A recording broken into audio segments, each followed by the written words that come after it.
Então o diabo ele sempre trabalhou na minha mente de impulsividade, de ser agressiva, de não ter o controle. Por isso que Satanás ele trabalha muito nas nossas emoções. Se você tem um descontrole da raiva, ele vai trabalhar na tua raiva. Se você tem um descontrole de contenda, ele vai trabalhar na contenda. Se você tem um descontrole de impulsividade, ele vai trabalhar na impulsividade, porque Satanás ele gosta de trabalhar nas emoções das pessoas, aprisionar. Eu era muito aprisionada nisso. Aí eu comecei a me libertar, foi através de muita dor, porque foi através da dor que o Espírito Santo foi trabalhando assim na minha vida. Foi me amassando. Eu, Bárbara, eu nasci em Serrana e nessa trajetória, quando eu comecei a morar em Serrana, é que os meus pais, que é do Piauí, começou a morar lá. Começou a morar nessa cidade, começou a construir a vida deles lá. O meu pai e a minha mãe foi uma das primeiras pessoas da minha família a ir para Serrana para construir a vida. Porque realmente quem é do Piauí sabe como é em questão financeira antigamente. Então era muito difícil. Então as pessoas que eram do Piauí saíam, né, dessa região para ir a outras cidades, outras regiões para ter uma vida estruturada. Então isso que o meu pai e minha mãe fez. Então quando eles chegaram em Serrano, começaram a construir a vida deles, começou, né, já ter a família deles. Eu sou a caçula, fui a última a nascer, né? Só que no meio dessa trajetória, em questão da minha mãe e do meu pai, a bebida entrou, né, na vida do meu pai, a bebida entrou na vida da minha mãe, e a vida deles começou a se destabilizar, né? Quando essas bebidas começaram a entrar, as legiões também já começou a entrar também na vida deles. Então, todo dia era muita briga, todo dia era muita contenda, todo dia era alguma coisa entre os dois, né? E quem vivenciou um pouco mais em questão disso foi meus irmãos, porque ainda eu não era nascida ainda. Até que um dia a minha mãe ela engravidou, né? Aí ela, felizmente, ela abortou esses bebês que ela já tinha já engravidado. Aí eu vim. Mas quando eu vim, ela tentou me abortar também. E já que a minha mãe ela já estava na situação de em condomblé, em terreiro, então ela bebeu sangue de galinha para tentar me matar. Ela tentou fazer alguns rituais também para tentar me matar, né? Dentro da barriga dela já. Ela tomou o remédio, né? Para tentar me matar. Esse remédio é quando a mulher ela coloca, né? Nas regiões dela para que venha matar o bebê dentro e que o bebê venha sair. Então, pelo testemunho que me falaram, né? Quanto meus irmãos, é que minha mãe pegou esse remédio, comprou esse remédio, fez o procedimento e no meio desse procedimento ela passou muito mal, muito mal. Aí foram pegar ela, levou ela para o hospital e quando a amiga dela estava já no banheiro com ela, né, ver o que estava acontecendo, o remédio saiu inteiro dentro dela. Porque realmente o remédio era para desenvolver dentro, né, fazer as coisas que tem que fazer, mas realmente saiu dela, não conseguiu me abortar. Aí eu nasci. E pelo que minha mãe já me falou, ainda eu nasci ainda com problemas ainda, né? Pelo que ela me falou, eu nasci um pouco com falta de ar, alguma coisa assim. Então foi uma luta terrível para eu poder nascer também. Aí eu comecei, né, viver com a minha mãe, aí depois comecei a morar com meu pai, a minha vida era totalmente destabilizada, porque a minha mãe, ela bebia, ela usava a droga, ela se prostituía. Então, ela não tinha uma estrutura para cuidar de mim. Ela não tinha uma estrutura para ficar cuidando dos meus irmãos. Porque quando ela estava sã, ela era uma mãe ótima. Mas quando ela bebia, aí as legiões entravam, porque ela se manifestava. Né? Quantas vezes demônios já pegou minha mãe e através do corpo da minha mãe, esses demônios me pegavam pelo pescoço e diziam: te odeio, te odeio, te odeio. Então, foi muita coisa mesmo que eu passei em questão espiritual da parte da minha mãe, né? Aí, o que acontece eu no meio nessa trajetória, tiraram a guarda da minha mãe e passaram para o meu pai. Aí eu comecei a morar com meu pai lá em Serrano, quando era bem pequenininho. Aí meu pai começou ainda com as bebidas, ainda continuou com as bebidas. Então, eu e meus irmãos morava eu, a Rafaela e o Alan. A Andresa ainda morava no Piauí, que é a minha irmã mais velha. E a gente começou a morar com ele. E uma pessoa que é viciada, ela só vai querer sustentar o teu vício. Hoje eu entendo, mas antigamente eu não entendia não. Então, quando eu comecei a morar com meu pai, então a gente passou por muita coisa. Fome, humilhação, porque o meu pai, quando ele trabalhava, ele não colocava o sustento dentro da casa. Colocava só no sustento mesmo do vício dele, que era a bebida. Então, eu mesmo, quando meus dois irmãos eles saíam para trabalhar, aí eu ficava sozinha em casa, eu pequena. Então, eu ficava mais na rua, brincando com os molecada, com as minadas. Então, era dias que eu não tinha nada assim para comer em casa. Aí eu ia no cemitério, eu, mais aquelas criancinhas. Aí a gente pedia esmola para as pessoas lá, a gente pedia para as pessoas a gente olhar o carro para a gente ganhar pelo menos umas moedinhas para comprar bolacha. Então era uma vida totalmente assim, um cenário assim de muita humilhação, de muita fome. Antigamente eu não entendia, né? Eu não tinha uma maturidade de entender a parte do meu pai. Hoje em dia eu entendo, né? E depois disso, por conta que eu estava sofrendo muito, eu era mais pequenininha dos meus irmãos, eles decidiram me levar para o Piauí. Aí eu comecei realmente a morar com a minha avó.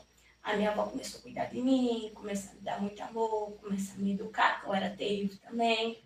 Eu era uma pessoa muito fechada, eu era uma pessoa, uma criança bruta, sabe? Eu não aceitava que ninguém falava as coisas para mim, sabe? Então foi isso tudo que eu tinha passado desde a infância, foi uma estrutura que eu mesma fui criando dentro de mim. Aí eu comecei a morar com a minha avó, comecei a viver muita coisa ali com a minha avó, com o meu vozinho.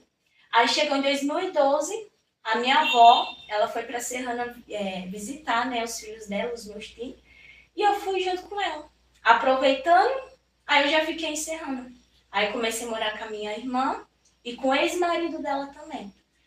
E pulando, né, porque são muitas coisas que aconteceu, aí eu comecei a namorar com meus 14 anos. Dos meus 14 anos, comecei a namorar com esse rapaz, até meus 18 anos. Foi meu primeiro namoradinho, né? Eu passei por muita coisa, assim, nesse relacionamento. Claro, porque ele era uma pessoa imatura, era uma criança, né? Eu também era uma criança, então passei em questão de traição, de muita coisa mesmo. Só que eu aceitava tudo. Por que eu aceitava tudo? Porque eu não tinha amor de mãe. Eu não tinha amor de pai. Eu não era próxima aos meus irmãos, porque quando eu comecei a morar com a minha irmã e com o ex-marido dela, aconteceu fatos que eu não vou, né, expor aqui. Só que aí eu comecei a morar com meu pai. Meu pai, de novo, eu comecei a morar com ele. Só que o meu pai, ele era muito bruto. Ele era muito usado pelo inimigo mesmo, em questão de humilhação, ao ponto do meu pai olhar para mim e falar assim: o meu desejo é ver você no caixão. Você é uma prostituta, você é isso, você é aquilo. Então, para eu fugir dele, eu entrei nesse relacionamento, né? Mas, né, porque eu entrei nesse relacionamento que eu não gostava, né, desse primeiro namorado, porque eu gostava dele demais. Só que eu aceitava tudo nesse relacionamento para eu ficar perto da família dele. Porque já que eu não tinha uma família que me abraçava, um amor de mãe, um amor de pai, a família dele fazia isso para mim. Eles me abraçavam, me ajudavam. Claro que no ponto nessa trajetória, ao mesmo tempo que essa família me ajudou no lado direito, me deu um soco no outro esquerdo, né? Porque era um tipo de pessoas de olhar para mim e falar assim: você não vai ter nada na vida. Porque já aconteceu isso de alguém da família dele, eu estar dentro do carro com essa pessoa olhar para trás assim e falar assim: você não vai ter nada na vida. Você não vai conseguir nada. Mas ela tinha essa autoridade sobre mim só pelo fato que ela me ajudava. que ela me abraçava. Então eu aceitava muito a migalha por conta que eu queria ter um acesso de uma família que eu não tinha. Aí o que aconteceu? Chegou aos meus 18 anos, eu vi que eu já não estava aguentando mais desse relacionamento que eu estava com ele. Era um relacionamento meio tóxico. Eu via que realmente só estava com ele por companheirismo. Né? Eu falei assim, quer saber? Eu vou largar dele, eu vou começar a viver minha vida do jeito que eu quero. Eu acredito que antes de eu não cair no mundo antes, porque esse relacionamento me segurou bastante. Porque se não fosse esse relacionamento, eu já tinha me perdido já faz desde cedo. Só que quando chegou meus 18 anos, eu falei assim, quer saber? Eu vou jogar tudo pro ar. Eu não quero mais namorar com esse rapaz, vou viver minha vida do jeito, da forma que eu quero. Toda orgulhosa. Esse orgulho tóxico que eu tinha. E eu falei assim, e eu vou começar a ir pra Umbanda.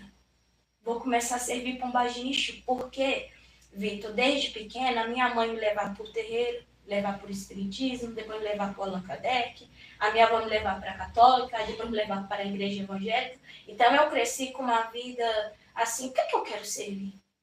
Só que mesmo assim, com essa dúvida, meu coração, né, o meu espírito dizia, Jesus me chamando, sabe? Eu sabia que Deus tinha um projeto na minha vida, sabia. Só que eu estava mais encantada pela Pombagira, porque também tive experiência com a Pombagira e com o Exu, eles me chamando para a presença dele. E eu falei assim, quer saber? Eu vou pro terreiro. Vou começar a desenvolver as entidades na minha vida para que eles possam me usar para eu consultar outras pessoas. Eu, desde pequeno, tenho um dom da visão. Então, a Pombagira e o Exu estava tentando manipular assim, a minha mente que essa dom da visão, que não foi Deus que me deu, mas sim eles. Então, isso estava me chamando, me encantando demais. Só que 3 meses antes de eu ir para a Umbanda, eu decidi visitar uma igreja. Às vezes eu visitava, mas era tipo daquelas pessoas, eu quero visitar uma igreja só para ter minha vitória, depois que eu tenho minha vitória aí eu volto para trás, não quero saber mais de Jesus. Eu era desse jeito. Então eu decidi ir para visitar uma igreja só para ouvir uma palavra. Chegando lá, bem no finalzinho do culto, Deus usou um pastor para falar comigo. E ele usou muito forte, assim, com muita autoridade. Apontou o dedo assim no meu rosto e disse assim, se você ir para o caminho que você quer ir, tu vai procurar o caminho da morte. E quando ele falou isso, eu sabia que era Deus falando comigo. Mas depois que esse culto terminou, eu fui embora e falei assim, quem são eles para dizer o que eu devo fazer da minha vida? Quem esses obreiros para dizer o que eu devo fazer da minha vida? Porque os obreiros vieram orar em mim também, falando que era demônio que estava em mim. Só sei que eu saí daquela igreja lá toda revoltada, falei, eu faço da minha vida o que eu quero. Passou 3 meses, eu fui para Umbanda. Comecei a servir Pombagira, comecei a conhecer quem era Pombagira, quem era o Exu, comecei a me envolver nisso daí. Só que também eu comecei já a me envolver com as drogas. A única droga que eu não consumia era o crack e a cocaína. Mas MD, loló, as cachaças que eu bebia não era nem cerveja, era mais corote. Caí quase na prostituição também, de querer vender o meu corpo, né? Por influências e também eu queria, né? E no meio dessa trajetória, né, eu já na Umbanda, no meio das drogas, no meio da prostituição, eu comecei assim, 3 passos para frente e 4 passos para trás. Eu não saía do lugar. Minha vida era uma vida de desgraça, né? Porque desgraça significa uma vida sem graça. Então, minha vida era totalmente de desgraça.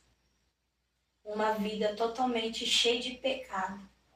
Uma vida totalmente triste, de depressão, de angústia, de aparência. Porque eu queria mostrar para todo mundo que eu estava bem, mas só Deus sabia o quanto que eu já estava destruída. Só que no meio dessa trajetória, mesmo assim, no meio dessa situação, eu chegava na minha casa, eu já morava sozinha, eu sentia Jesus me chamando. E eu tinha já o pensamento já de me matar, Porque eu já vi os traumas das minhas infâncias, a falta de amor de pai, a falta de amor de mãe. Eu não era próximo aos meus irmãos porque eu não queria mesmo. Então eu via que meus irmãos não estavam do meu lado também. Então eu tinha esse sentimento, eu vou me matar, pra que eu tô vivendo nessa terra? Só que quando eu tinha esses pensamentos, Jesus me chamava. Aleluia. E no meio de tudo isso, mesmo quando eu sentava na minha cama, pegava meu celular e colocava o ponto da Pombagira, que é a música dela, para eu chamar ela, para eu estar conversando com ela, eu sentia Jesus me chamando. Eu falei, meu Deus, Jesus está me chamando, mas eu não quero. Eu não quero servir Jesus. Porque eu tenho vergonha de crente. E eu sabia que se eu entregasse minha vida para o Senhor, ia mudar tudo. Meu modo de falar, meu modo de pensar, minhas vestes de periguete que eu usava, era coisa terrível. Eu sabia. Eu falei, quem sabe lá na frente, quando ficar mais velha, olha a estratégia do ser humano, ficar mais velha, eu entrego minha vida para o Senhor. Só que, passam uns dias, eu tive uma visão. Essa visão é que eu estava dentro do inferno. No inferno, quando eu entrava, eu olhava para o lado direito, eu olhava para o lado esquerdo, eu via muitas pessoas gritando, pedindo ajuda, porque o fogo estava queimando essas pessoas. E eu olhava assim para o céu, assim, tinha vermelho, um vermelhado com preto, e vi uns demônios muito altos ainda, com um chicote grande, e batia nas costas das pessoas ainda. Eu falei, meu Deus, eu estou no inferno. Aí, quando eu olhava assim para cima, aí estava flutuando a entidade que eu servia, a Pombagira, que ela era da pele negra, de um vestido vermelho. E eu olhava assim para ela e eu falava assim, eu tô te servindo e tu tá me trazendo para o inferno. Eu não quero isso para minha vida, não. Não quero, não. Aí eu acordei dessa visão e falei, meu Deus, Deus está me chamando, mas eu não quero. Quem sabe lá na frente eu vou. Estava ainda resistindo na presença do Senhor. Passou uns dias, eu fui para Rave. Rave, né, para quem não sabe, é uma festa eletrônica que você fica 2 dias, 3 dias, 4 dias, lá se divertindo, se drogando, bebendo, dançando. Aí no primeiro dia, eu estava ali com as drogas, dançando, se divertindo, como se fosse o último dia da minha vida. Mas quando chegou no segundo dia da festa, eu não estava mais com as drogas. Então eu sabia o que eu estava fazendo naquele lugar. Eu já estava com a consciência. Aí eu parei assim no meio assim do povo. Parece que eu estava num cenário de filme, todo muito lento, sabe? Aquele cenário de filme quando fica lento. E só eu aquilo ali no meio. Aí eu fiz uma pergunta. O que eu estou fazendo aqui? O pra que eu estou fazendo aqui? Aqui não é o meu lugar. E quando eu fiz essa pergunta e essa afirmativa, porque eu falei que aquele lugar não era o meu lugar, quando eu fechei o meu olho, eu tive uma visão. Eu em cima do altar pregando a palavra de Deus, contando o meu testemunho e muitas almas se rendendo aos pés de Jesus. Dentro de uma rave. Aí quando eu abri o meu olho, eu falei, meu Deus, eu tô drogada ainda? Que é isso que eu vi? E quando eu perguntei isso, eu senti, eu ouvi a voz de Jesus falando no meu espírito, dizendo, filha, Jesus falou, filha, eu estou te chamando para a minha obra. Aleluia. Ele falou, filha, eu estou te chamando para a minha obra. Eu falei, meu Deus, Jesus está me chamando. E eu falei assim, hoje é a última festa que eu vou. Porque eu vou entregar minha vida para o Senhor. Aleluia. Só que quando eu saí daquela festa, eu falei assim, agora eu vou para o terreiro. Só quero ir pela última vez. E eu fui. E quando eu cheguei no terreiro, a mãe de santo estava na minha frente e o pai de santo também. E quando as entidades descem, eles descem de forma educada, assim, eles te cumprimentam, eles têm as danças ali, que é daqueles ritual, né? Só que quando a Pombagira desceu na mãe de santo e o Exu desceu no pai de santo, eles não desceram me cumprimentando. Eles desceram de uma forma quando o demônio é manifestado, com a mão para trás, olhando para baixo. E eu falei assim, meu Deus, o que está acontecendo? E do nada eles começaram a me xingar. Quem que essa desgraça está fazendo aqui? Aqui não é mais o lugar dela. Eles já entendiam, eles já sabiam que o meu coração já ia para Jesus. Que eu entrei naquele terreiro já com a decisão de querer entregar minha vida para o Senhor. Aí depois disso, realmente eu comecei a ver que realmente Deus tinha um propósito na minha vida. Aí passou uns tempos, eu comecei a namorar, ele conheci com um rapaz, e foi através da vida dele que ele me apresentou a família dele, que é uma família sacerdotal, que o avô dele é pastor, a mãe dele é pastora. E o Senhor começou ali a trabalhar na minha vida. E pela decisão que eu tomei, pela glória e honra do Senhor, eu estou aqui, contando esse testemunho. Porque eu decidi obedecer à voz do Senhor. Eu decidi obedecer à voz do nosso Mestre. Porque se eu não decidisse a não servir o Senhor, eu não estava aqui conversando, aqui com vocês. Ou eu estava na rua, ou eu já tinha me matado. Porque eu tinha o desejo de me matar. E antes de eu entregar minha vida para o Senhor, já com a experiência que eu tive com Deus na rave, eu comecei a morar com uma tia de consideração. Porque eu trabalhava em 2 empregos. E eu já estava num estado depressivo, então não tinha ânimo de trabalhar. Então eu perdi os 2 empregos. E eu falei, meu Deus, e agora como que eu vou sustentar? Como que eu vou sustentar? Como que eu vou pagar meu aluguel? Como que eu vou pagar a comida? Então, quando eu estava no meio disso, eu não falei para meus irmãos, não falei para minha família, porque eu não era próxima à minha família, eu não queria estar próxima a eles, pelas coisas que têm acontecido entre a gente. Então, eu saí desta casa e quem me acolheu foi minha tia de consideração, que é a mãe da minha amiga. Nos primeiros dias, quando eu comecei a morar com ela, eu entrei no banheiro, me ajoelhei. Isso foi antes ainda de eu ir para a igreja e entregar minha vida para o Senhor. Eu me ajoelhei e chorei. Mas eu chorei. Mas chorava com a alma. Aí quando eu me levantei, eu olhei para o espelho e falei assim, eu não sou feliz na vida sentimental. Eu não sou feliz na minha vida financeira. Eu não sou feliz na minha vida familiar. Eu não sou feliz na minha vida social. Qual é o motivo de eu estar viva? Qual é o motivo de eu estar aqui nessa terra? Eu vou tirar a minha vida. E quando eu saí desse banheiro, eu saí com a decisão de querer tirar minha vida. Com a decisão mesmo de dar um ponto final na minha história. Mas quando eu entrei na sala da minha tia e estava tocando louvor na televisão dela, e no meio desse louvor falava, no lugar da tua vergonha, eu vou te honrar. Porque eu sentia a minha vida uma vergonha.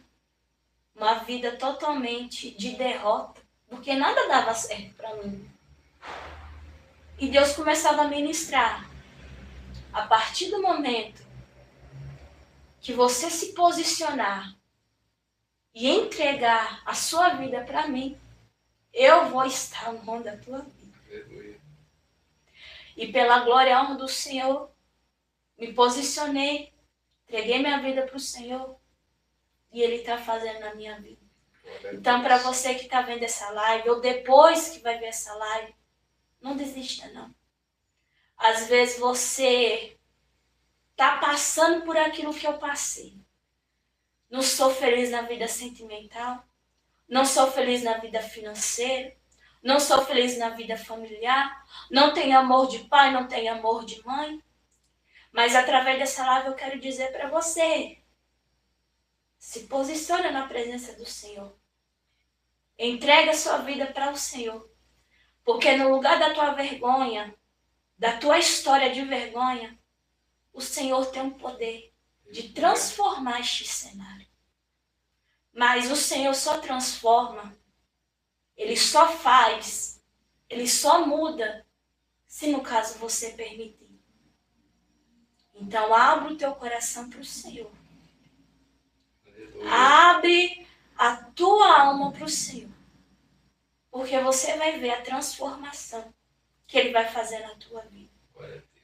Às vezes você colocou na cabeça aquilo que falaram contra você.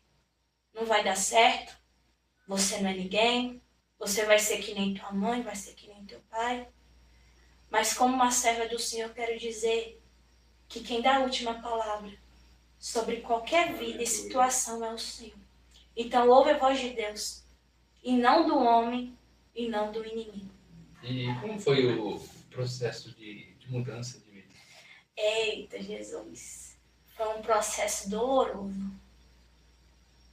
Foi quase uns 7 meses, 8 meses de processo de libertação. Porque quando Satanás, ele me pegava, eu não me manifestava. Então ele trabalhava na minha mente. Então eu era uma pessoa totalmente impulsiva, agressiva. Então quando Satanás, ele pegava a minha mente para manipular, eu era totalmente uma pessoa nervosa.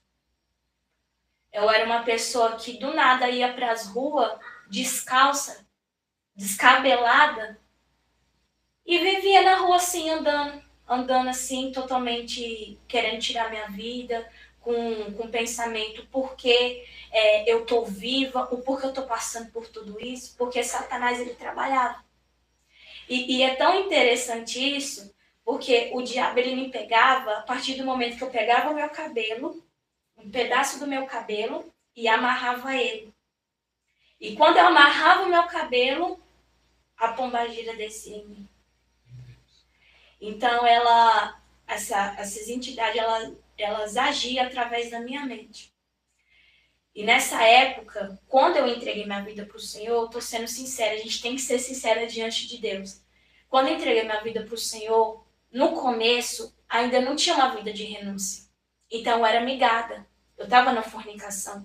Então, isso gera uma grande brecha ainda, Deus ainda não está liberta das coisas que eu tinha, né? Então, quando eu morava junto ainda com esse rapaz, eu era muito agressiva. Ao ponto, a gente tinha uma mesa de vidro, eu quebrei ela todinha. Eu tinha umas panelas, né, de ferro, né, com toda certeza, e eu amassava elas, eu amassei elas. Teve um dia, né, quem é o testemunho disso é a prima dele. Ela estava separando a minha briga com ele, porque era eu batendo nele e ele me batendo, era uma coisa terrível. E ela viu eu pegando uma faca, e essa faca eu ia rasgar a barriga dele. Era para matar ele. E a faca saiu. Ela disse que do nada sumiu. Do nada. Então o diabo ele sempre trabalhou na minha mente no processo de libertação. Foi na minha mente. De impulsividade. De ser agressiva. De não ter o controle. Por isso que Satanás ele trabalha muito nas nossas emoções. Se você tem um descontrole da raiva, ele vai trabalhar na tua raiva. Se você tem um descontrole de contenda, ele vai trabalhar na contenda. Se você tem um descontrole de impulsividade, ele vai trabalhar na impulsividade, porque Satanás ele gosta de trabalhar nas emoções das pessoas, aprisionar. Eu era muito aprisionada nisso. Aí eu comecei a me libertar, foi através de muita dor, porque foi através da dor que o Espírito Santo foi trabalhando assim na minha vida. Foi me amassando, foi ali. Aí da última vez que teve uma oração forte, quando eu estava encerrando, quando morava em Serrano, porque agora eu moro lá, né? Mas quando eu ainda estava lá, né? Eu lembro que o pastor, ele foi lá, orou por mim, aí eu manifestei. Eu falava que eu dava muita risada, muita gargalhada. Era uma coisa terrível. Aí depois disso, aí o Espírito Santo, eu comecei a deixar o Espírito Santo trabalhar na minha vida. Porque o Espírito Santo trabalha conforme o espaço que a gente dá para ele. Aí eu comecei a abrir meu coração para o Senhor.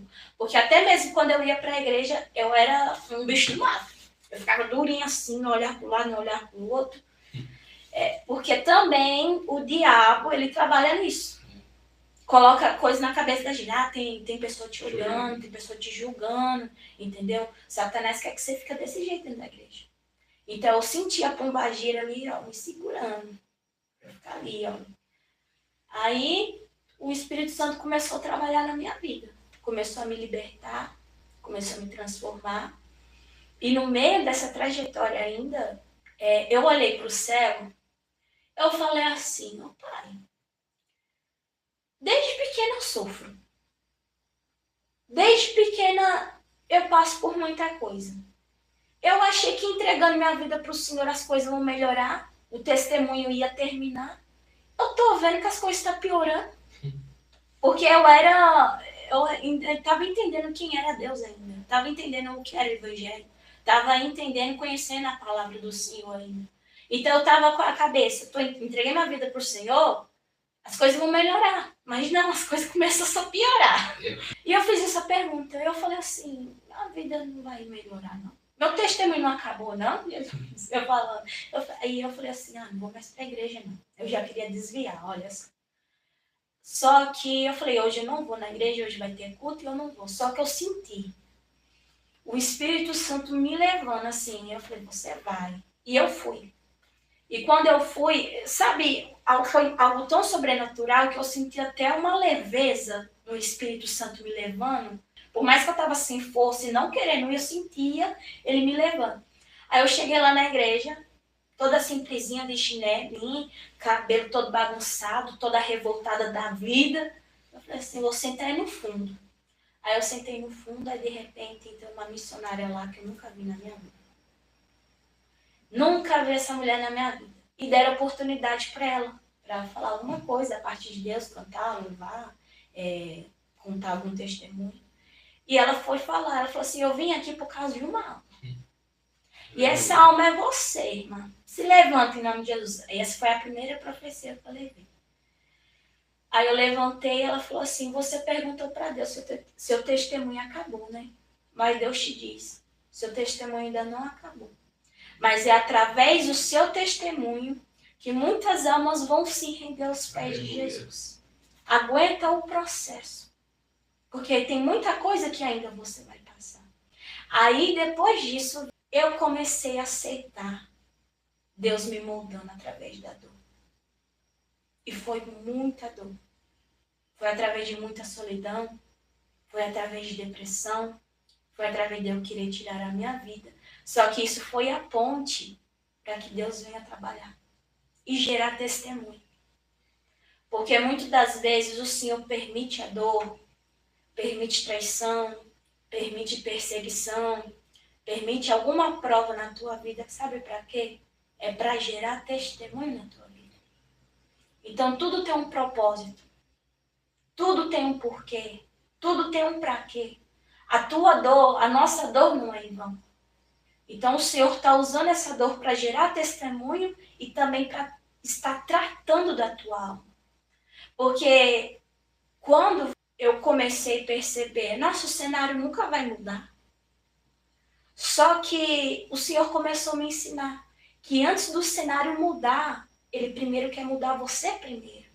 Ele quer tratar você primeiro. E depois, tratando de você, aí Ele trata do cenário. Mas o primeiro é a tua alma. O primeiro é as tuas feridas. O primeiro é o teu pecado. O primeiro é salvação. O primeiro é transformação. Então, primeiramente é nós. Depois o cenário. A geração que a gente vive hoje também trata muito sobre a depressão, né? E como você venceu a depressão? Eu consegui vencer só na presença do Senhor. Só na presença do Senhor. Foi através do relacionamento com Ele. Porque eu só aprendi a ouvir a voz de Deus dentro do meu quarto. Eu só aprendi a ouvir a voz de Deus tendo intimidade com Ele. Então ele começou a tratar de mim no oculto. Ele está tratando, né? Nós tem que ser tratado todos os dias, né? Mas é tudo no oculto. Porque quando a gente está no secreto, a gente mostra quem realmente somos. Então, no secreto, eu tenho falado, Senhor, eu sou isso, Senhor, eu tenho essas feridas. Então, eu comecei a abrir a minha alma para o Senhor, comecei a mostrar para Ele as feridas das minhas raízes. Aí Ele começou a tratar da minha depressão. Porque a depressão começou a vir desde a minha infância. Porque eu não era uma criança feliz. Eu passei em questão de quase estupro, quase 5 vezes.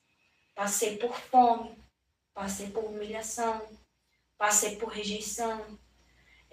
Houve muitas palavras ao contrário. Então, desde a minha infância, eu tenho lidado com a depressão. Eu tenho lidado de querer tirar a minha vida. Eu achava que eu não merecia viver, que eu não merecia sonhar, que eu não merecia estar em pé, que eu não merecia coisa alguma. Eu colocava na minha cabeça que eu merecia um pouco e não muito. Então, a depressão foi ali trabalhando. Você não merece, você merece morrer, você tem que morrer, você tem que fazer isso, você tem que fazer aquilo, né? Só que a depressão, ela é psicológica. Porém, a gente tem que entender que tem o psicológico e também tem o espiritual. A gente tem que ter esse discernimento.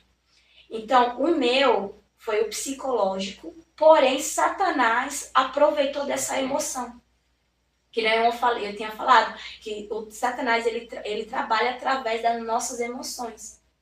Através daquilo que a gente sente, né? E aonde que Satanás ele trabalhar, falar, tu não vai ser feliz, ninguém te ama, ninguém te quer, tu não vai conseguir, se mata, se joga naquele caminhão, corta os teus braços, que eu já cortei, já cortei aqui, já cortei pescoço, né? Já foi muita coisa. E eu comecei a vencer tendo relacionamento com Jesus. Eu ouvindo a voz de Jesus, e Jesus me falando quem sou eu. Porque o mundo você não presta. Para Satanás ele te condena. Mas Jesus não. Jesus ele te abraça. Jesus ele te dá amor. Jesus, ele é teu pai. Jesus, ele é aquele que você tanto precisa. Porque eu tentei depositar a querer ter confiança, a querer buscar amor na mão de homens, na mão de famílias, mas eu não consegui. Eu só consegui só na mão de Jesus, que é o amor verdadeiro. Então, através do amor de Jesus, eu fui curada. Porque enquanto uns condenavam, Jesus me abraçava. Enquanto uns me falavam coisas contra mim, Jesus, ele não julgava. Ele estava ali me moldando, me ajudando, tratando de mim, né? Tratando dos meus pecados, entendeu? Porque todos nós temos pecado e ali o Senhor foi trabalhando. Mas que nem você falou, realmente o que tem acontecido, o que está acontecendo hoje em dia é muita depressão, é ansiedade. Através da depressão, através da ansiedade, Satanás está aprisionando muitas pessoas, dentro até da igreja. A gente percebendo, tem muitas pessoas que estão aprisionadas, que estão paradas, que estão isoladas por causa da depressão. Por causa desta emoção, por causa disso que é psicológico. Só que a gente tem que entender que tem o espiritual e tem o carnal. A gente só tem que ter um discernimento, né?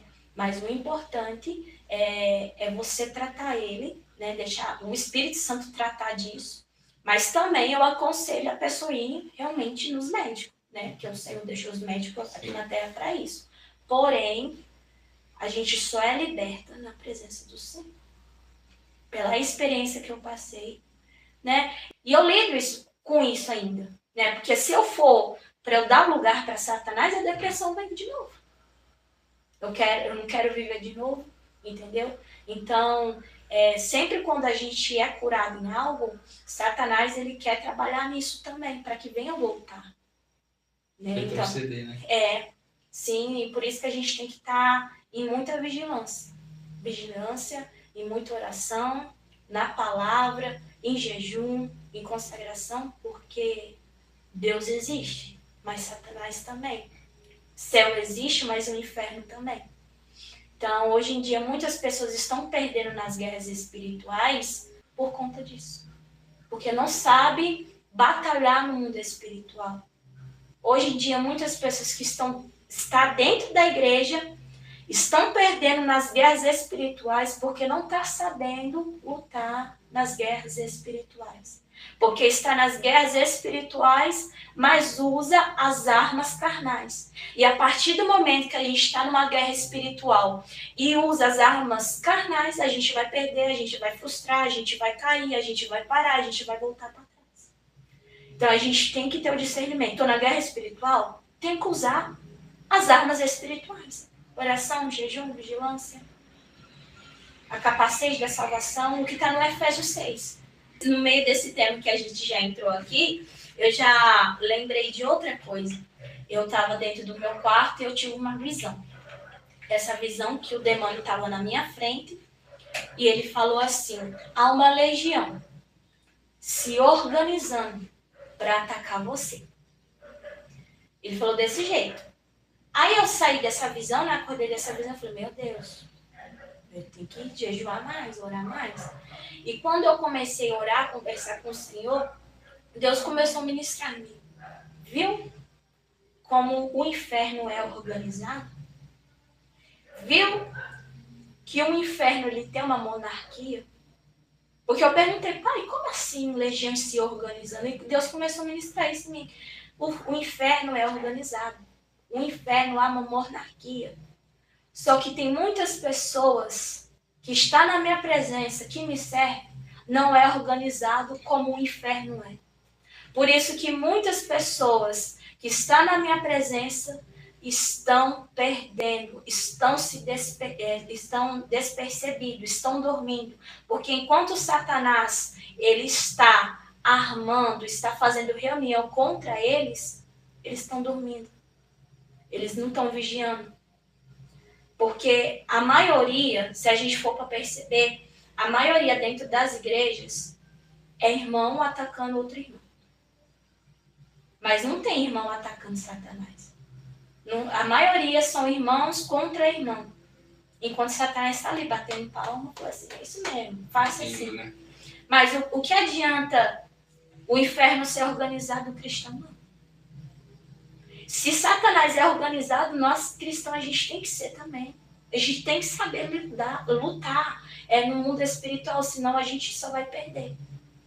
É um conselho, né, que eu dou para alguém que está vendo essa live ou vai ver depois. Saiba a lutar no mundo espiritual. Porque a luta espiritual a gente não vai vencer com a boca, a gente não vai vencer com o braço, a gente não vai vencer querer atacar também. O que a gente tem que entender que o nosso inimigo não é a carne, não é o sangue, mas sim Satanás. Então também, hoje em dia muitas pessoas acham, o pastor é meu inimigo, a minha irmã é meu inimigo, meu irmão... Não, o inimigo é aquele que quer roubar a tua alma, aquele que quer roubar a tua salvação, aquele que quer te matar, aquele que quer te destruir. Por isso que muitos cristãos estão dessa forma. Tá perdendo, tá despercebido, tá dormindo, tá voltando para trás, não tá conseguindo vencer na guerra espiritual por conta disso. Qual foi a lição mais importante que você aprendeu? Questão de batalhas espirituais. Vigilância. Porque quando eu comecei a aprender a lutar, né, no mundo espiritual, Deus me avisava. Deus, ele falava comigo. Através da oração. Quando eu estava ali conversando com o Senhor no secreto, ele me falava, vigia nisso vai acontecer. Aí quando chegava na hora, acontecia o quê? Eu brigava, eu xingava, eu fazia isso, eu fazia aquilo. Então, o Senhor tem me ensinado muito sobre vigilância, ter cautela e ter mansidão. Uma coisa que era muito dificultoso para mim, mas eu tenho aprendido, eu estou aprendendo, mas é através do Espírito Santo. Em questão de vigilância, em questão de intimidade com o Senhor. Para vocês que estão vendo, vai ver depois, eu quero que vocês prestem muita atenção nisso, né? No que eu tive essa experiência. Quando eu comecei a ter minha vida com o Senhor, eu estava aprendendo ainda. A gente está aprendendo ainda, mas ainda estava conhecendo. Então, eu só buscava Deus, eu só conversava com o Senhor, eu só queria ter intimidade com Ele na hora que eu queria. Na hora que eu tinha tempo. Até que Deus, Ele falou para mim, falou assim, de uma forma bem reta e direta. Eu não sou amante para você me procurar nas horas que você quer. Eu não sou amante para você me procurar na hora dos seus desejos. Eu sou o teu noivo, eu sou o teu pai. E depois disso eu comecei a ter intimidade, eu comecei realmente a deixar o Espírito Santo trabalhar e buscar o Senhor, a me disciplinar, a ter intimidade com Ele. E nisso que eu estou falando, eu lembro até de uma passagem de Judas e também de João. Porque Judas, ele vendeu Jesus Cristo por 30 moedas de prata. E no meio da trajetória de Judas, ele caminhava com Jesus. Então Judas, ele trocou Jesus por prazeres. Judas trocou Jesus por moedas.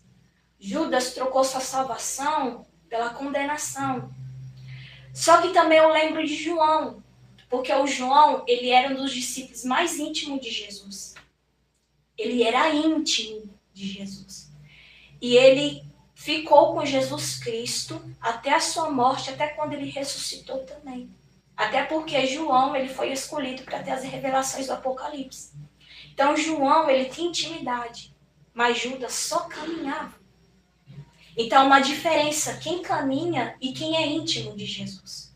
Olha isso, há uma diferença, quem caminha com Jesus e quem é íntimo de Jesus Cristo. O que adianta você caminhar com Cristo e não ter intimidade? Então a gente tem que entender que não é sobre caminhar com Cristo, mas sim ter intimidade com aquele que nos salvou. Você já teve alguma experiência sobrenatural ou marcante com Deus? Meu Deus. Você fala em questão de profecia ou realmente intimidade, você dentro do seu quarto? Intimidade. Intimidade? Ah, eu tenho duas. Uma que eu estava dentro do meu quarto, ainda eu morava em Ribeirão Preto, né? Eu estava dentro do meu quarto, eu entrei nesse quarto todo angustiante, chorando, querendo desistir, que é muita batalha espiritual, sabe? Ainda mais para a pessoa que já saiu, né, do terreiro. Então, as entidades, elas não desistem não, elas vêm com tudo. Então, eu estava nessa forma. E eu entrei nesse quarto e eu falei, ai, Senhor, nem sei o que falar, só quero chorar. E eu chorava. E eu abri minha boca e falei assim, Espírito Santo de Deus, vem aqui neste quarto, Espírito Santo de Deus. E eu clamava, Espírito Santo, eu clamava alto, mas eu clamava. Aí, minha janela estava aberta. E quando ela estava aberta, eu vi uma pomba entrando espiritual. Uma pomba branca. E o Espírito Santo começou a dizer que era ele. Não estou falando que o Espírito Santo é a pomba, tá? Mas ele chegou de uma forma figurada, né? Chegou dessa forma figurada. E eu vi essa pomba entrando, voando assim no quarto. Irmão do céu. Quando entrou, eu comecei a sentir uma glória. Comecei a falar em línguas, comecei a chorar. Comecei a sentir o abraço, eu senti o Espírito Santo me abraçando. E naquele momento eu estava sentindo muito medo pelas coisas que estavam acontecendo, né? E ele falava, quando você sente medo, do teu lado eu estou. E lá, ministrando, eu falei, meu Deus, que glória é essa? E eu sentia, sabe ao ponto de você não querer parar de chorar? Uma presença muito linda. E também, uma das experiências que eu tive com o Senhor foi nesses tempos atrás.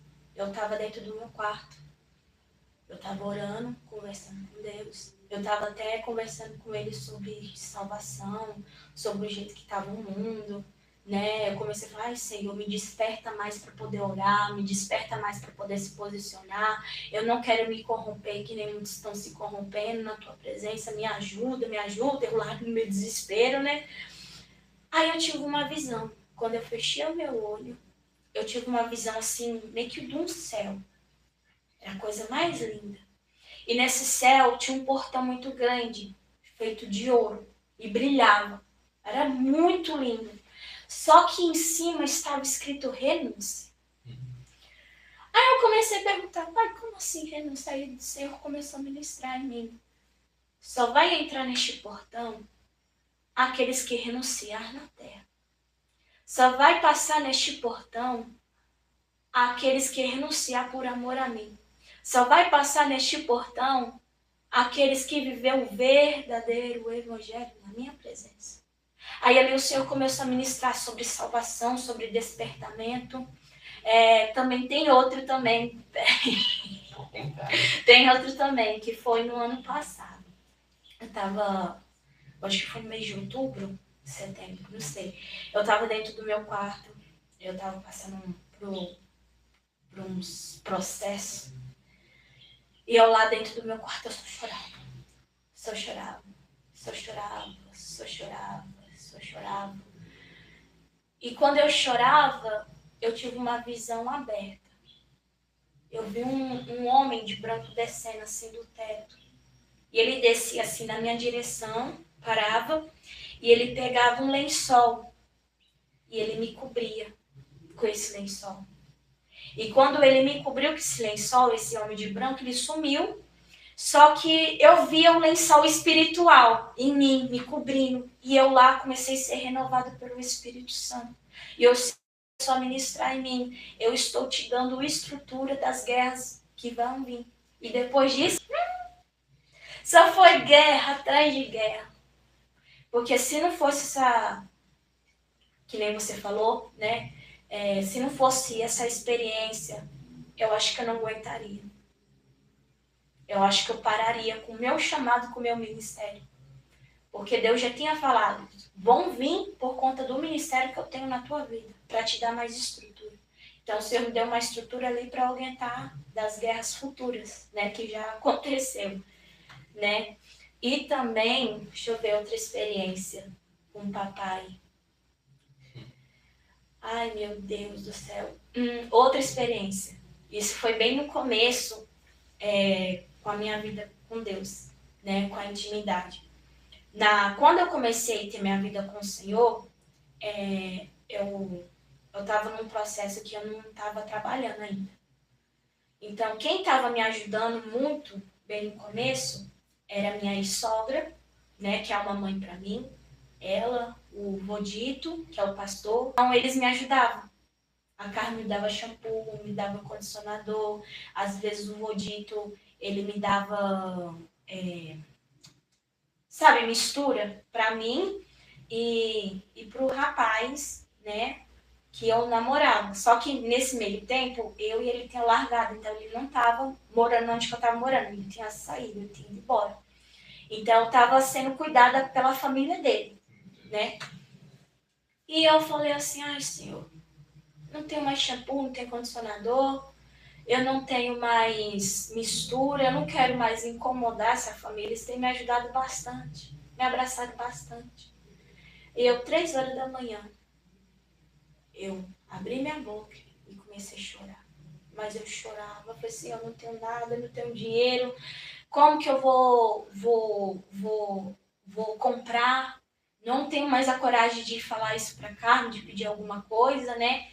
Porque sempre quando ela percebia se faltava alguma coisa, ela queria me dar também. Ela sempre foi uma pessoa de dar para os filhos dela, dava para mim também, porque ela me considera assim como filho. Eu falei, não quero incomodar eles, eu chorava, Senhor, vem com a solução, me dá uma experiência. E eu fui falando, clamando por ele. Aí depois que eu saí, né, parei de orar, eu dormi. E quando eu dormi, eu tive uma visão de um profeta, né, falando para assim que o Senhor ia tocar na minha vida financeira. Eu falei, amém, dentro da visão. Aí eu acordei, aí nessa mesma semana, Deus usou um profeta mesmo para falar comigo que Deus ia vir com providência na minha vida financeira. Eu falei, amém. Aí eu, dentro do meu quarto, eu orei, né? Quando eu orei, eu fui dormir, eu tive uma visão. Eu entrava na minha conta bancária, tinha um valor de quase 3.000 reais. Eu falei, que é isso? Aí eu ficava feliz, né? Aí eu saí dessa visão. Quando eu acordei, o Espírito Santo entra no seu caixa tem. Menino do céu, quando eu entrei no caixa tem 2.800 na minha conta. Para uma pessoa que estava pedindo só um condicionadorzinho, só um shampoo, o Senhor me deu 2.800, que deu para comprar condicionador, que deu para comprar shampoo, que deu para comprar mistura, que deu para comprar roupa, que eu também estava faltando roupa para mim também, né? De muita coisa. Aí tem outra também, você quer. Mas eu quero que nessa, realmente, vocês prestem atenção nessa. Nesse foi bem no começo da minha vida com o Senhor também. Eu estava começando já a ter essa experiência com o Senhor. É que assim, eu estava desempregada, né? Isso foi antes da Covid vir. Eu estava desempregada. E eu falei assim, Senhor, já que eu estou te servindo, o Senhor vai abrir porta, né? Olha, o pensamento. Só que não abria. Só não abria, eu entregava currículo, não abria. Aí eu estava desanimada, eu falei, vixe, Jesus me esqueceu. Jesus não me ama. Oh, meu Deus do céu, tem até vergonha de falar. Oh, a imaturidade da pessoa. Jesus não me ama, porque Jesus não quer abrir porta para mim. Eu falei, quer saber? Eu vou lá em Ribeirão Preto, que eu morava em Serrana, eu vou lá em Ribeirão Preto, eu vou entregar currículo lá no calçadão e vou sentar lá na pracinha para pensar na minha vida. Aí eu fiz. Cheguei no calçadão, entreguei os currículos para as pessoas. Aí quando eu fui descer, né, eu falei assim, vou sentar na pracinha. Eu falei, não vou descer na pracinha, não. Eu vou logo pegar o ônibus, né, e ir para Serrana. Só que quando eu tava descendo, irmão, tinha uma mulher. Só que essa mulher, aparentemente, ela era uma mulher viciada, uma mulher que era de rua, sabe, mendiga. E ela tava pedindo alguma coisa para um rapaz. Só que eu ia para um lado direito da calçada, meu corpo automaticamente foi pro lado dela. Eu não sei explicar o que aconteceu, só que foi pro lado dela. Aí eu fiquei na frente dela. Aí quando eu fiquei na frente dela, aí ela pediu para mim dinheiro. Eu falei, irmão do céu. Eu peguei minha bolsa, abri minha bolsa para ela e falei assim, irmã, eu não tenho nada aqui não, só tenho só o dinheiro que é da passagem para eu poder ir embora. Só quando eu olhei para ela tava descalça. Aí eu peguei meu sapato e dei pra ela. Falou, não tenho nada, mas eu tenho meu sapato aqui. Eu arranquei do meu pé e dei pra ela. Toma. Ela pegou o sapato, levantou pra cima e falou assim, papai, muito obrigado, papai. O senhor me ama tanto. E começou a chorar. Eu falei, o que foi, mulher? Ela falou assim, eu pedi pro Senhor um sapato. Porque você vê que meu pé tá tudo machucado e Deus te usou pra me dar. Aí eu já enchi meu orgulho e falei assim, Deus vai me usar para falar com ela. Foi Deus usando ela para falar comigo. Eu falei assim, mulher, vem aqui. Ela chama até Manuela. Eu falei, Manuela, vem aqui. Vamos sentar aqui na pracinha, vamos conversar. Né? Que eu achava que Deus queria me usar para falar com ela. Até pela misericórdia o Senhor usou. Né? Mas no final, o Senhor usou ela poderosamente. Aí eu falei assim, me conta da sua história. Ela começou a falar assim, eu era evangélica, eu era cristã. O Senhor me tirou do mundo. Eu tinha um marido, meu marido morreu. Eu tinha um filho, meu filho foi atropelado no carrinho. Eu tinha meu pai morreu quando eu era pequena. Eu tenho minha mãe viva, só que a minha mãe ela me rejeita porque ela é espírita, né? E eu sou evangélica, por mais que eu estou desviada. E se eu estou desviada, é porque eu quis mesmo, porque Deus tinha me avisado. Que se eu não vigiasse, eu ia cair nas ruas, nas drogas. Só que eu sinto tão amada por Jesus. Eu sou tão... Ela pegava o bracinho dela e falava, eu sou filha amada de Jesus Cristo. E você? Se sente muito amada por Jesus? Menino, foi um constrangimento. Deus começou a falar assim pra mim, no meu espírito. Ela perdeu o marido, perdeu o pai, perdeu o filho, não tem uma mãe que apoia e ela se sente amada por mim. Agora você, que só porque está com a porta fechada de emprego, você acha que eu não te amo? Nossa, foi um tapão aí ali. Aí ela começou a me abraçar, começou a ser usada por Deus para falar comigo. Aí depois, né, aí no meio dessa trajetória assim, nessa história, aí eu comecei a cantar um louvor para ela, até aquele louvor da Valesca, como que chama, Jesus? Da árvore cortada. Aí eu comecei a cantar pra ela. Aí eu só sei que eu fui embora toda feliz. Toda descalça, lá descabelada, toda feliz. Porque a experiência com Deus, né? Primeiro amor, né? Eu toda feliz. Glória a Deus, tive experiência com o Senhor, não sei o quê. Aí eu cheguei encerrando, fui contando pra todo mundo, pra Deus e o mundo, que Deus tinha falado comigo. Essa experiência linda que eu tive com Ele. Nesse mesma semana teve um culto lá na igreja que eu congregava. E veio um pastor de fora. E no meio da pregação, o pastor falou assim, sabia que Jesus, ele se transforma em mendigo só para testar você? Aí eu lembrei da Emanuela. E ele estava até na passagem, tem na passagem, eu acho que é em João, no novo Evangelho, que fala que Jesus e que estuda Emanuel também, né? Aí eu lembrei, meu Deus, é Emanuel. Meu Deus, eu tive a experiência com ela. Era Jesus Cristo me testando. Em questão de dar sapato para ela, para ver se eu ia tratá-la bem, para ver se eu queria aceitar ela. E ali o Senhor foi ali me moldando e me ensinando também para não estar rejeitando ninguém. Né? Porque o Senhor pode testar você. Qualquer momento. Já pensou em desistir e o que te manteve? Oh! Ai, meu Deus do céu, demais. Oh, Jesus, demais, irmão. Passei demais. Momento de desistência, de querer desistir do chamado, não da presença do Senhor. Sabe, eu até falo assim, se um dia eu querer desviar, o Senhor pode me matar, viu? Porque eu sei que se eu for voltar para o mundo, eu não volto mais para Jesus. A própria Pombagira já falou para mim, quando eu entrei na vida para o Senhor, eu tive visão dela lá na minha frente, e ela falou assim, você vai voltar para mim, mas você vai voltar para mim morando na rua, se drogando, se prostituindo e com doença mental. Então eu sei que se eu querer voltar para trás, já era. Eu pego isso como se fosse a única chance. Mas em questão de desistência do meu ministério, sim. Do ministério que o Senhor confiou na minha vida, sim. De querer desistir, de querer parar. Porque a gente é ser humano, né? A gente às vezes é que nem Elias. Só que quando a gente está numa situação que nem Elias, o Senhor envia o teu anjo para te dar pão e água, para você não desistir e caminhar mais 40 dias e 40 noites. E sabe o que mais me ajuda no meio da trajetória com o Senhor? Do apóstolo Paulo. Porque o apóstolo Paulo, eu não sei qual é a passagem no Novo Evangelho que ele fala, mas ele fala que ele não desiste por amor ao escolhido. Quer dizer, não posso parar porque as almas contam comigo.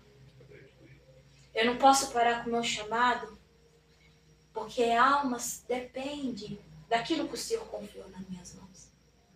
Então eu pego essa passagem de Paulo para a minha vida. Eu não posso desistir. Tem almas que precisam do ministério que o Senhor confiou em mim. Eu não posso desistir daquela alma porque o Senhor vai usar minha vida para curar aquela alma, né? E realmente, quando o Senhor ele confia um ministério na nossa vida, é muita responsabilidade. A gente tem que ter muita responsabilidade, porque o ministério ou você dá vida ou você tira a vida da pessoa. Ou você machuca a pessoa, ou você salva a pessoa. Então a gente tem que saber, porque é que nem eu tenho muito que aprender ainda, mas do que eu estou aprendendo com o Senhor é isso, que o ministério, ele salva, mas também condena. Você tem que prestar muita atenção, que você pode salvar uma alma ou condenar ela, ou levar ela para a salvação ou para a morte. Então a gente tem que realmente estar muito em vigilância em questão disso, né? Porque, um exemplo, se eu falar assim, eu quero parar, eu quero desistir do meu ministério.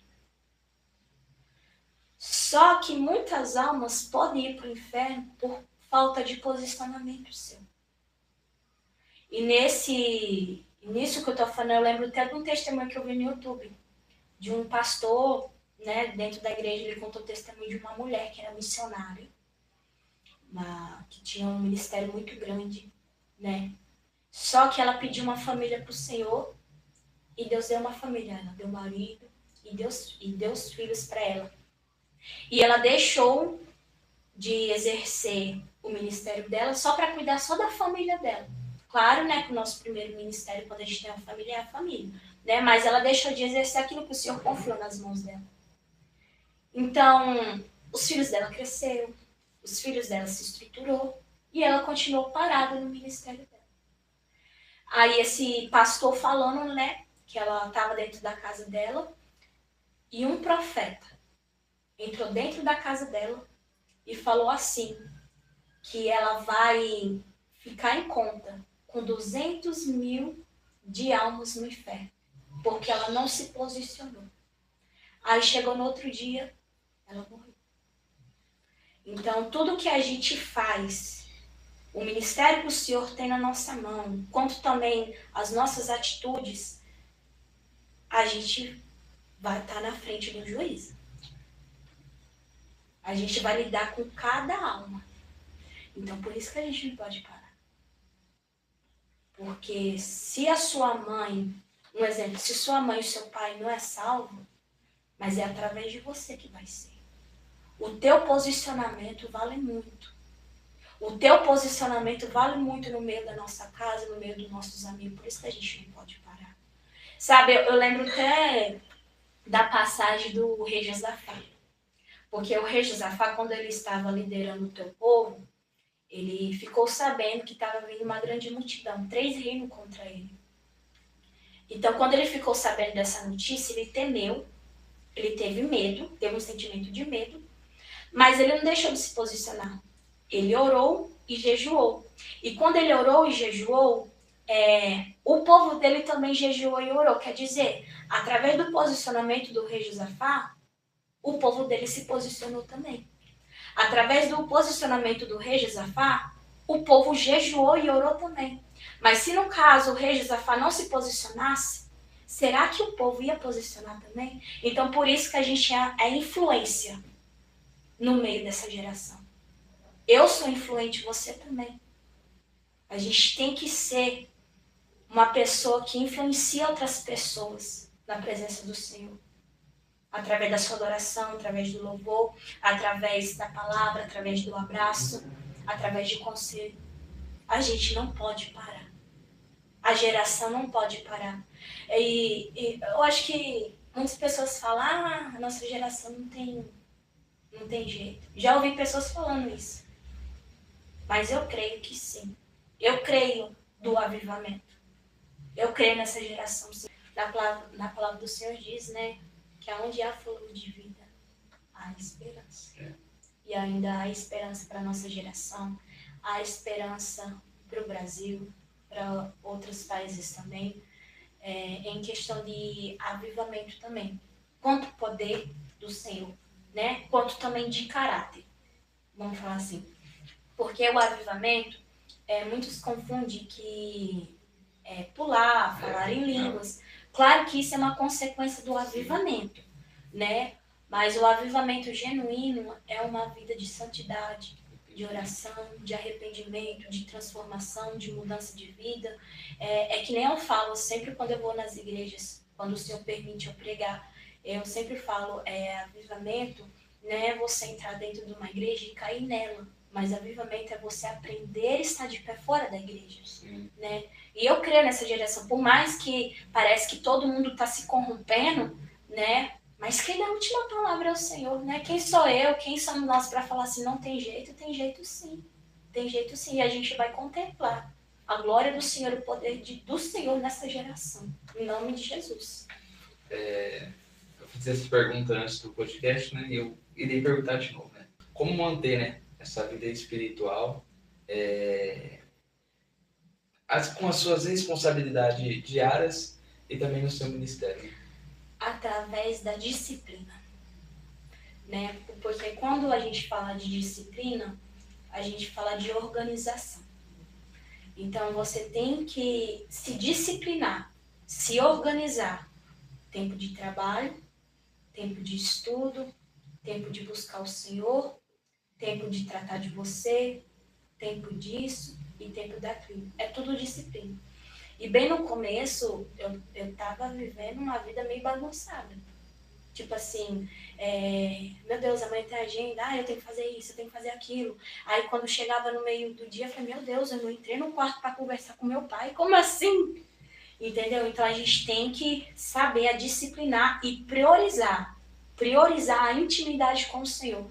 Porque o que mais tem hoje em dia é muitas pessoas que pregam a palavra de Deus, que louva, mas não prioriza a intimidade. Então sobe em cima do altar totalmente vazio, né? Sobe em cima do altar totalmente quebrado. Então a gente tem que entender que é intimidade com o Senhor, priorizar isso, organizar isso. E também, claro que no meio de tudo isso, cansa o mental e cansa o espiritual. Porque é muita batalha no mental, um cansaço, né, quanto ao espiritual. Então você tem que saber a cuidar do seu corpo, que é o templo do Espírito Santo, e cuidar do teu espírito, que é onde é em questão do Espírito Santo, onde que o Senhor trabalha. Entendeu? Então a gente tem que saber lidar, cuidar do nosso corpo e cuidar do nosso espiritual. Se eu não cuido do meu corpo, por exemplo, eu tô aprendendo isso. De verdade, eu tô aprendendo isso, que antigamente, meu Deus, eu não comia direito, eu não bebia água direito. Então, quando a gente não bebe água, quando a gente não come direito, a gente fica fraco. A gente fica com pressão baixa, a gente passa mal. E quando a pessoa tá fraca, quando a pessoa não tem ânimo, porque tira o ânimo também, né? Como a pessoa vai orar? Uma oração fervorosa. Porque quando vai orar, a pessoa coloca o seu joelho no chão e já quer ir embora, porque é por causa do cansaço. Ah, eu já vou dormir. Então, tudo é através também de você cuidar do seu material. Porque o que adianta você cuidar do seu espírito e não cuidar do seu material? E a partir do momento que a gente não cuida da nossa mente, do nosso corpo, não tem como a gente fluir no nosso espiritual. Então, a gente tem que saber disciplinar. Disciplinar tudo, quanto espiritual, quanto a nossa mente, é tudo através de disciplina, né? Não estou falando que é em questão de algo automático, mas saber disciplinar, a buscar o Senhor, a saber disciplinar, organizar os teus afazeres no seu dia a dia. Queria te perguntar o que Deus tem te ensinado recentemente. Eita! O silêncio. O silêncio. É tudo através da oração. É tudo através da oração e jejum. Mas o Senhor tem me ensinado muito que a peleja não é minha, mas sim de Deus. Então, o Senhor tem me ensinado isso. Está me ensinando. Está me moldando através disso e toda a honra e toda a glória do Senhor, mas é o silêncio. Para finalizar, né? Se você quiser deixar uma palavra, ou também, né, se você puder deixar uma oração, fique à vontade. A palavra que eu tenho a dizer é sobre Jó, da história de Jó. Porque Jó era um homem muito temente, reto e sincero, assim. E pela permissão de Deus,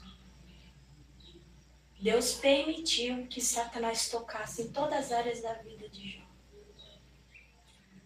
Só que a própria palavra do Senhor diz que quando Jó perdeu tudo, perdeu seus filhos, perdeu suas fazendas, suas riquezas, Jó, ele raspou tua cabeça, rasgou tuas vestes e adorou.